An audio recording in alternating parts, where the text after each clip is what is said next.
Des décors incroyables, un jeu d'acteur époustouflant, une histoire à couper le souffle, de l'action, des rebondissements, un hommage à David Guetta et bien plus encore. Aujourd'hui, je vous parle d'Impiançable, le second film de Babor l'éléphant.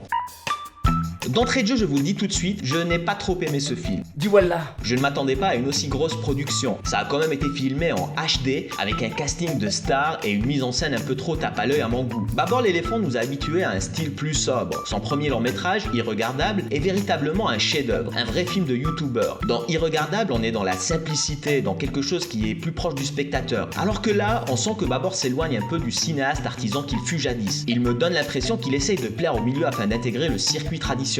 On le remarque au nombre de fois qu'il cite le nom d'Étienne Besson par exemple, qu'il appelle d'ailleurs le fils prodige de Luc Besson. Fils prodige de Luc Besson. Fils prodige de Luc Besson. Le fils de Luc Besson. Le fils prodigue de Luc Besson, ouais. Si ça c'est pas de la lèche, moi je suis pas critique de cinéma. Même si disons-le, tout n'est pas acheté dans ce film. Le scénario est superbement écrit et sur le fond, il y a quand même des choses intéressantes. Une critique de la société et je dirais même une mise en abîme de notre mode de vie actuel comme on peut le voir dans cet extrait. En fait, je me suis rendu compte que ces dernières années, j'avais fait que bosser, mais j'ai jamais vraiment vécu. Bon, je vous fais le pitch rapidement. Dès le début du film, on est plongé dans le décor somptueux des petites ruelles parisiennes qui nous rappellent un petit peu le film Minuit à Paris du réalisateur pédophile mais ô combien talentueux dont je me rappelle jamais le nom. Attendez 2 secondes, je vais faire une petite recherche. Alors, réalisateur pédophile, alors non pas Polanski, pas lui non plus. Ah oui, voilà, Woody Allen. Donc on est à Paris et on suit l'histoire d'un jeune homme nommé Jean-Phi qui prend conscience que sa vie pue la merde et donc décide de tout plaquer pour devenir acteur. Eh ben, j'ai décidé de changer de vie.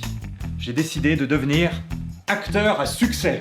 Il utilise toutes ses économies pour se payer des cours de théâtre et vu qu'il n'a plus d'argent, il va vivre chez son frère Xav. Ce scénario est vraiment bien ficelé. Mais ce n'est pas fini. La nuit tombe et Xavier découvre le problème de son frère. Et oui, Jean-Phi est somnambule. Chaque nuit, il se transforme en fête-man et passe toute la nuit à faire la fête. C'est ce qui explique les micro-siestes qu'il fait constamment durant la journée. Le pauvre gars est épuisé. Tout est justifié dans ce scénario. Babor ne laisse aucune place au hasard. S'ensuit une série d'actions complètement loufoques qui mènent à un climax sublime à la fin. Je ne veux pas donner trop de détails, mais je vais essayer quand même d'analyser le film sans trop vous spoiler. Avec un casting de professionnels, il y a des influenceurs, des stars du showbiz comme Monsieur Poulpe. Je soupçonne même Babor d'avoir pris des cours de théâtre.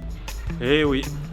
On sort complètement du film de youtubeur auquel on aurait pu s'attendre. Concernant la mise en scène, c'est pareil, je pense que Babor a voulu nous en mettre plein la vue, avec des plans magnifiques, des transitions chiadées, un peu à la Edgar Wright, des effets spéciaux, etc. Perso, je trouve qu'il en fait un peu trop, quoi. Mais là où le film se démarque, c'est dans le scénario. Fidèle à sa réputation d'être l'un des meilleurs auteurs de sa génération, peut-être en concurrence avec Christopher Nolan, le scénario de Tenet était pas mal non plus, Babor l'éléphant a su livrer une copie parfaite. L'histoire est pleine de rebondissements, de surprises, de subtilités, et même, je dirais, de symboliques qui font le bonheur de l'exégète que je suis. Alors ça, je devrais peut-être pas en parler, c'est juste une théorie pour l'instant, mais je pense que le personnage de Fetman est un hommage à David Guetta, en réponse à l'hommage que David Guetta avait rendu à George Floyd. So this record is in honor of George Floyd.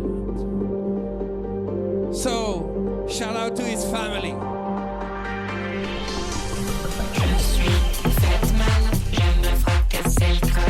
Ici c'est toujours la fête, ici c'est jamais prise de tête. Je pense aussi que le choix de faire jouer à Monsieur Poulpe, la plus grosse star du casting, le rôle d'un médecin, est la façon que Babor a trouvé pour dire merci au personnel soignant.